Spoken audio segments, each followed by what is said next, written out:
6 lába van, és mégsem botlik meg. Mi az? Hát a hangya.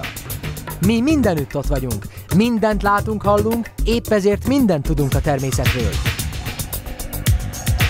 Az embert is behatóan tanulmányoznánk, de sajnos az ilyesmit a kétlábúak nehezen tudjuk.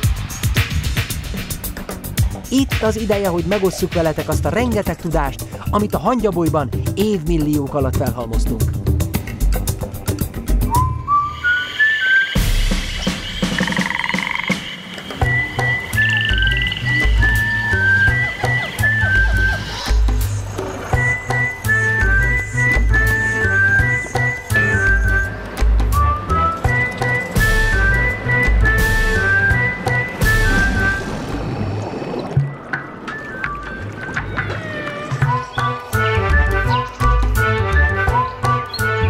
Hangyák mindent tudnak.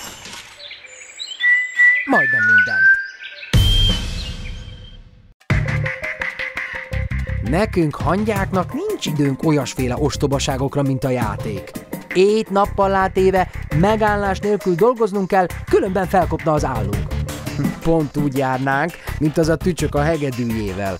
De nem mindenki követi a példánkat. Érthetetlen, hogy egyes állatfajok képviselői mennyi időt fecsérelnek el holmi ostoba, számunkra legalábbis értelmetlennek tűnő szórakozásokra. Tiszta időpocsékolás. Az életjáték.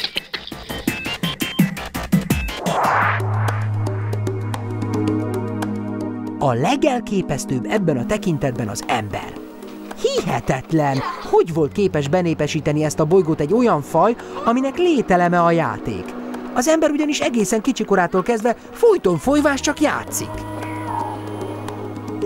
És persze ott vannak a vele élő állatok. Azokat is jól megfertőzte.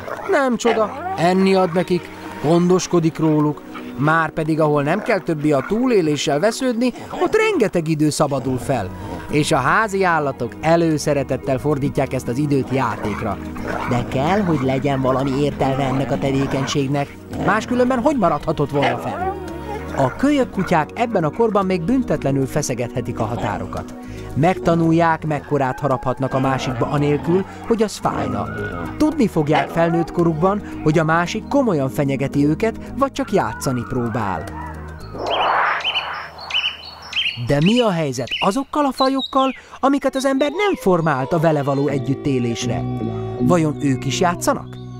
Meresszük csak összetett szemeinket a kutya legközelebbi rokonára. A szürke farkas rendkívül bonyolult szociális csoportokban él. A farkasfalkában csupán egy hím és egy nőstény, az alfa pár szaporodhat. A csoportos életformának sok előnye van, a közös vadászat például így sokkal eredményesebb.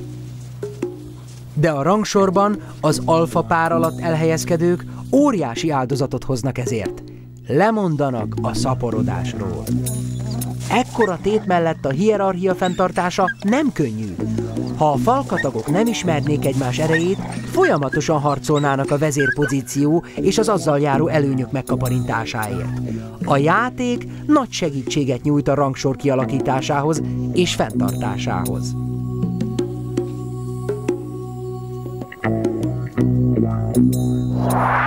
Nézzünk meg egy kevésbé szociális fajt. A vadmacskák magányos ragadozók, de nekik is nagy szükségük van a játékra. Ez a kölyök játék közben fedezi fel környezetét, fejleszti képességeit, és idővel megtanul vadászni. Nem csak a vadászathoz szükséges a gyakorlás. Bizonyos testrészek használatába is bele kell jönni. Még mielőtt bárki félreértené, vegyük példának okáért az elefántot és az ormányát. Egy rendkívül bonyolult szervről van szó. A törzsfejlődés során a felső ajakból és az orrból kialakult ormányt körülbelül 40 000 különálló kis izomköteg alkotja. Sok mindenre alkalmas. Nem csak lélegzésre vagy szaglásra, hanem tapintásra is használható. Ezen kívül kiváló szolgálatot tesz a magasan elhelyezkedő finom falatok elérésénél. Akár 10 liter vizet is fel lehet vele szívni, ami aztán vagy ivásra, vagy mosakodásra is felhasználható. Alkalmas porfürdőzésre, de akár a gyökereken lévő földet is le lehet rázni vele, és meg annyi más szerepe van még. Egy ilyen multifunkcionális szerszámot nem egyszerű kezelni. Érthető, hogy a kis elefánt játékkal próbálja elsajátítani ezt a mozgáskultúrát.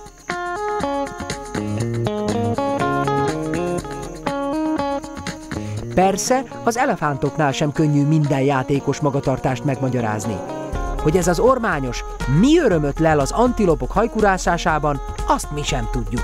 Az minden esetre bizonyos, hogy rácáfol arra az általános nézetre, miszerint a növényevő állatokra nem jellemző az üldöző játék. Arról már szót sem ejtünk, hogy az eszeveszett rohangálás közben hány hangyára tapos rá.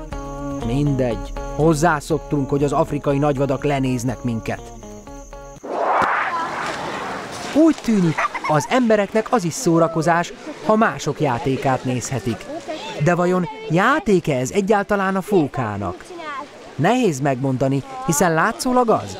Viszont elképzelhető, hogy csupán a táplálékért cserébe tesz eleget gondozója utasításainak. Az állatkertben tartott állatoknak rengeteg szabad ideje van, az unalom pedig sokszor abnormális viselkedésformákhoz vezethet. Így a fóka bemutató segítségével nem csak kezelhetőbbek lesznek az állatok, de az egészségüknek is jót tesz.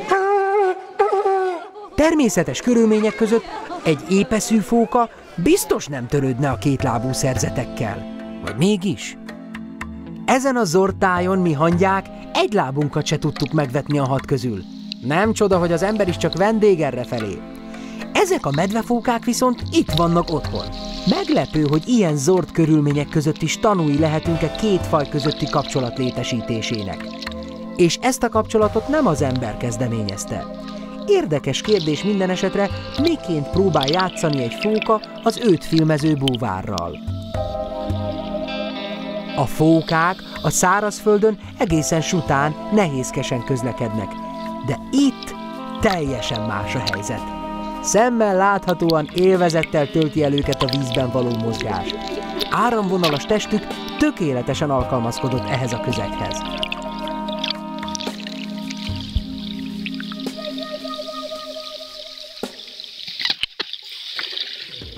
A játék sokféle szerepet betölthet az állatvilágban. Kapcsolatteremtést, az együttműködés segítését, a csoportbeli rangsor kialakítását, konfliktusok kezelését, gyakorlást, felkészülést a felnőttkori élet különböző kihívásaira.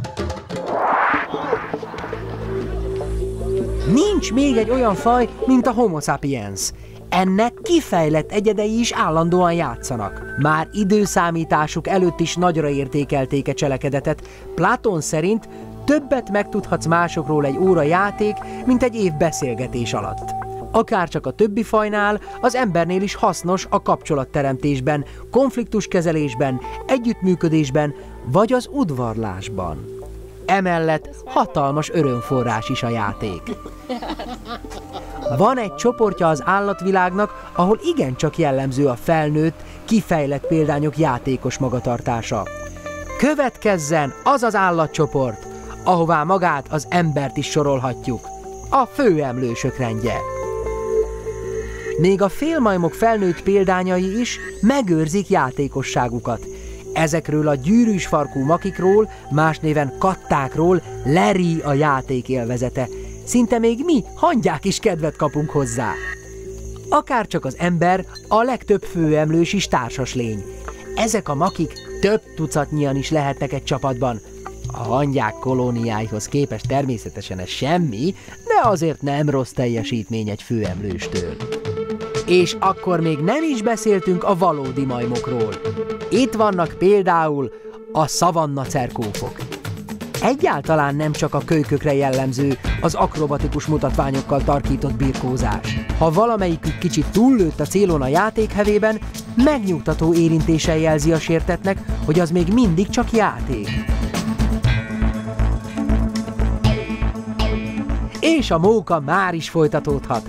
Az érintésnek a játékon kívül is nagy szerepe van.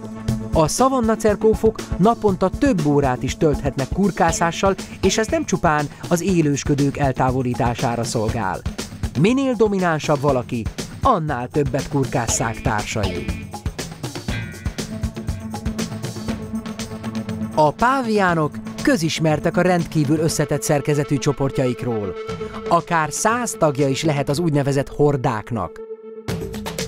Hírhettek játékosságukról, ami olykor már-már vandalizmusba csap át, rosszabbak, mint a tizenéves kétlábúak.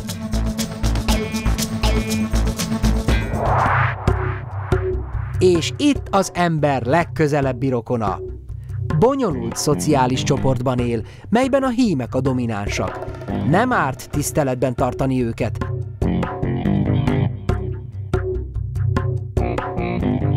De mit tehet a csimpánz fia, ha épp szieszta időben támad kedve játszani, amikor erre egyik felnőtt sem kapható? Egy biztos, nem adja fel. Az intelligencia ilyen magas fokán már nagyon találékonyak az élőlények. Szinte bármivel képesek lekötni magukat. Játszhatnak levéllel, faággal, kővel, vagy akár saját lábukkal is.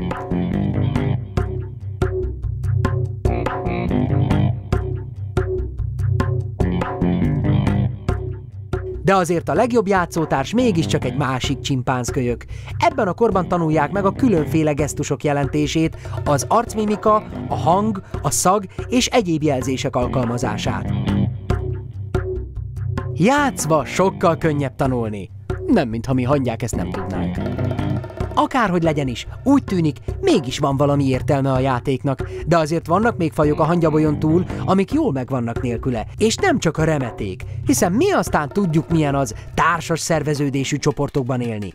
Nem játszunk ugyan, de minden érdekel minket, ami él és mozog. Tartsatok velünk legközelebb is, és ne feledjétek, a hangyák mindent tudnak.